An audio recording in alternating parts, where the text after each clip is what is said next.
Welcome, my name is Cassie. I hope you guys are having a good day or had a good day wherever you may be in this world. Don't mind the hair, don't mind anything. I haven't finished filming the rest of my stuff, but I didn't want to come on here with eyeshadow and lipstick when I'm not going to apply eyeshadow or lipstick throughout the entire video. This video is another comparison video. I am comparing the Touch in Sol No Poreblem Primer and the Touch in Sol No Poreblem Priming Essence, I believe. Yeah, Prime Essence. So this is the essence, this is the Poreblem Primer, and I do go ahead and show you, ooh, I'm itchy. So I do go ahead and I let you know about facts from the primer, and I let you know about facts from the essence, and we get into all of that good stuff. So if you would like to see which one is better, which one I prefer, what's the difference between these two, because if you received a BoxyCharm, then you're probably sitting there like, what is the difference? Like, what does this one do? What does that one do? Why are they two different products? So if you would like to see, then please just keep on watching. And also don't forget to subscribe to my channel because it is free and we all love free things. I also upload twice a week, once on Wednesdays and once on Sundays. So without getting too rambly, we'll get right into the purpose of this video.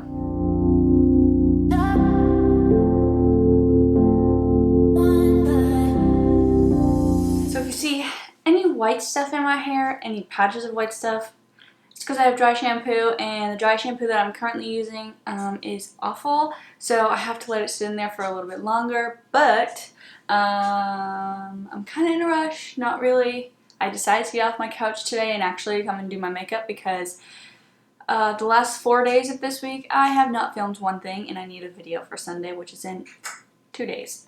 And I already have all these videos scheduled, so I need to get it done. I need to stop being lazy. I need to get it done. So this has been a long waiting video that I said I was going to do in one of my BoxyCharms.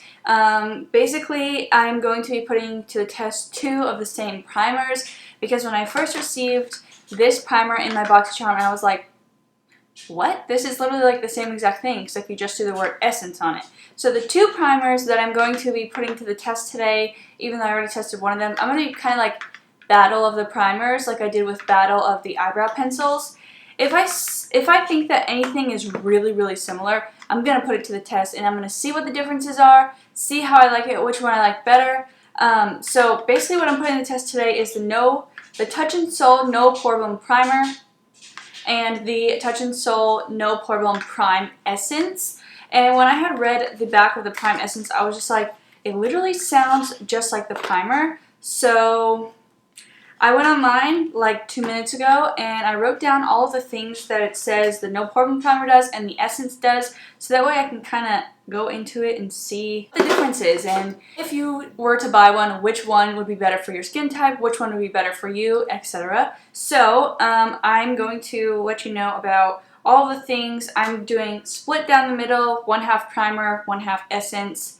I guess they're both primers, but I will say one primer is a primer. Essence is the priming essence, or whatever you want to call it. I did purchase this No Poreblem Primer on my own when I was in Italy, I believe I did. It retails for, if I look down a lot, it's because my mirror is right here. This retails for $18. I believe it's Japanese skincare, so just so you know, the primer is going to be on this side, the essence is going to be on this side, and this is what I normally use. 98% of the time lately I have been using this because I've been trying out some foundations and matte foundations. I don't like to use a very mattifying primer underneath just because I don't want my skin to suffocate. So if I'm not using a mattifying primer, I'm using a primer that is filling in my pores. So basically, this primer is supposed to leave your skin flawless and glowy, which I wouldn't say it leaves it glowing. I would just say it makes it look a little bit, it just makes it look healthy. If you do see glowing, it's just because the product probably wasn't rubbed in enough, in reality. And it is a lightweight formula, which I will definitely have to agree with. And it says it's a seamless coverage for pores, wrinkles, or uneven skin tone, or uneven complexion. I would say that it definitely is lightweight. It definitely feels really nice. It fills in my pores amazingly. I feel like I left something behind in my makeup if I don't wear this primer or if I don't fill in my pores. So lately, if I only wear this primer, it's because it's amazing. And then it says it protects and energizes skin with green tea extract, to make your makeup last longer, and it has soluble collagen in it, which helps skin moisture and elasticity. Okay, so honestly, I don't notice the moisture part of this primer, but I also don't notice it being mattifying. I really just noticed it filling in my pores and making my skin look really good.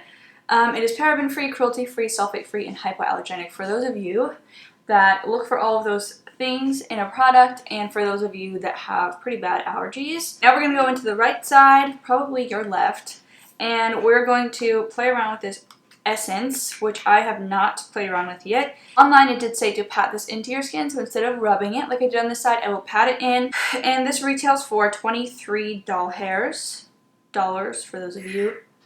And it says it provides an extra boost of hydrogen, it minimizes pores, smooth skin texture for flawless dewy skin, which truthfully I have oily skin, so I don't need the dewiness, so that scares me. If you're wondering why I skip my upper lip, is because I feel like when I put primer on my upper lip, it just gets very cakey looking.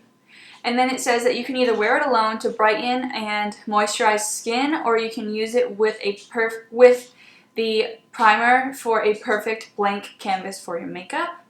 So that makes me think that it's going to be super dewy without using the primer, but I didn't want to use primer underneath. I want to put this to the test on its own.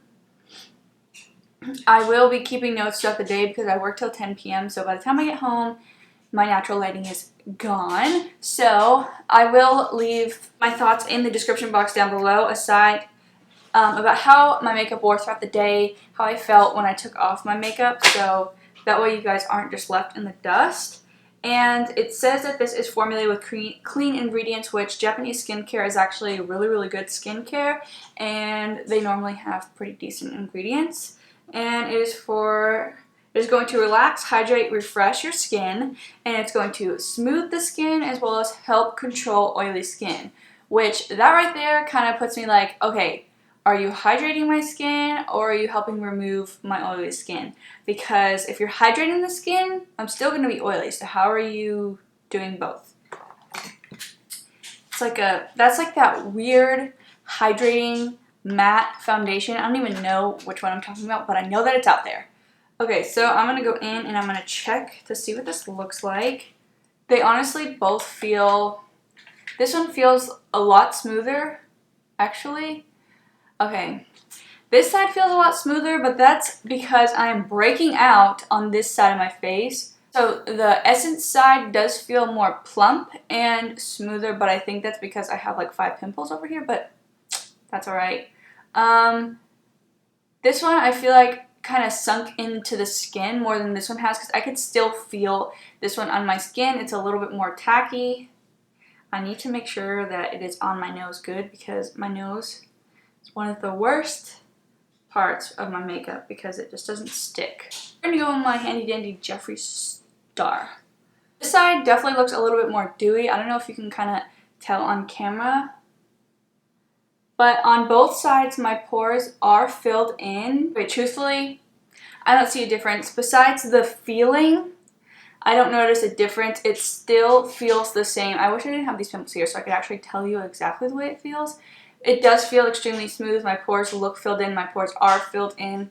And this side just seems a little bit more plump. But I definitely will let you know down below which side I prefer wearing throughout the day, because if this is going to help hydrate as well as control oily skin, I'm going to let you know how that actually works. I will leave it in the description box down below, like I said 5,000 times. Now I'm going to go in with my foundation, and the foundation that I'm using today is one of my favorites this month, which, yes, I will be doing a September favorites. It's coming soon, and like the beginning of October. But this is the Urban Decay Stay Naked Foundation. This is a natural matte foundation, and these primers are not necessarily for mattifying the skin. I definitely want to use a matte foundation instead of going in and using the Becca Ultimate Coverage, because it's not necessarily mattifying. It's kind of like a natural finish, but it does get a little bit oily on me throughout the day, whereas this one does not get as oily. So we're going to see how it works. For concealer today, I am still continuing to test out this Benefit concealer. I'm trying it with a lot of powder, minimal powder,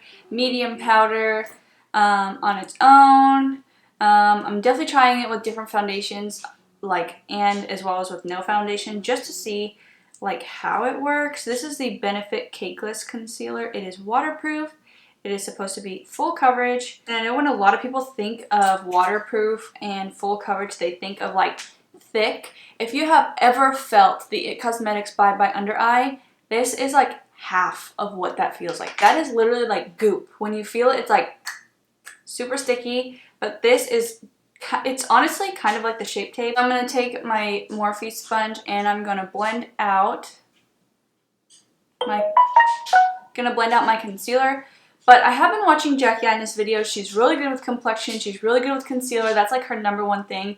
And I have been trying out just letting my concealer under my eyes sit there, so that way it's a lot easier to blend out and it's not so cakey and tacky when I go and put powder on top. And also when blending out my foundation and concealer, it actually blended out really nicely. I didn't really have to go over many spots like I normally do. It kind of just blended, but this foundation is actually really great in that aspect. It does blend out really, really nicely.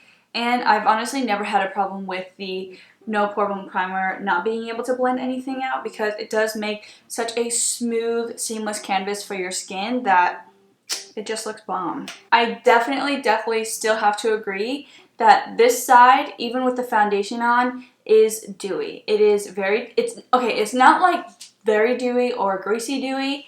It just has that glow. Whereas you look on this side, you see, are you able to kind of tell? It's kind of dewy and not. Okay, so then while my face makeup is sitting, my concealer is sitting, I'm going to let it dry a little bit more, and then I will go back and blend it. And I'm going to blend it after I do my eyebrows. Also, I'm not going to do my eyebrows on camera. I'm losing my natural light, so I'm going to have to put my room light right there, and I'll be back in 2 seconds. Truthfully, my makeup is looking really, really good. I'm going to go off camera. I'm going to set the rest of my face. I'm going to apply the rest of my makeup. I'll come back on. I will let you know my final thoughts, how the rest of my makeup applied to my skin and my foundation and all of that, and how I am feeling. So I did go off camera and I applied highlighter, blush, bronzer / contour. And I'm not doing my lips or my eyes because I'm filming another video, which will be up actually before this one. So I will put it in the card. So everything went on really nicely, really smoothly. I didn't notice any difference in the application. Yeah, I think that they both look really good. So I don't know if I'm going to try and use them together one day or something, because I don't notice a difference besides in the beginning. If, as I wear it throughout the night, if I do notice a difference at nighttime when I go to wash it off, I will let you guys know in the description box. So definitely make sure that you check out the description box. I don't see a difference, so I will use both of them. I guess if my skin is feeling a little bit more dry, or I just need a little bit of oomph in my primer and I need it to be a little bit more moisturizing, I guess I will use this one. Although I don't feel it to be super dewy, super moisturizing, or anything like that, I do think that they're really good at doing what they're supposed to do by filling in pores and creating a seamless, smooth canvas for your face. For your face. Maybe I should do these battle videos, because the eyebrow pencil one, they had differences, but they were both the same as well. I guess it just goes to show you that makeup really is just preference, and there are a ton of similarities, but I feel like from the same company, I don't know, they should have done something different here. Maybe make one a little bit more hydrating, make one a little bit more mattifying, or I don't know. Anyways, this is the end of the video. I hope that you guys enjoyed this comparison video. Definitely don't forget to check out the description, subscribe if you haven't already, and I'll see you in my next video.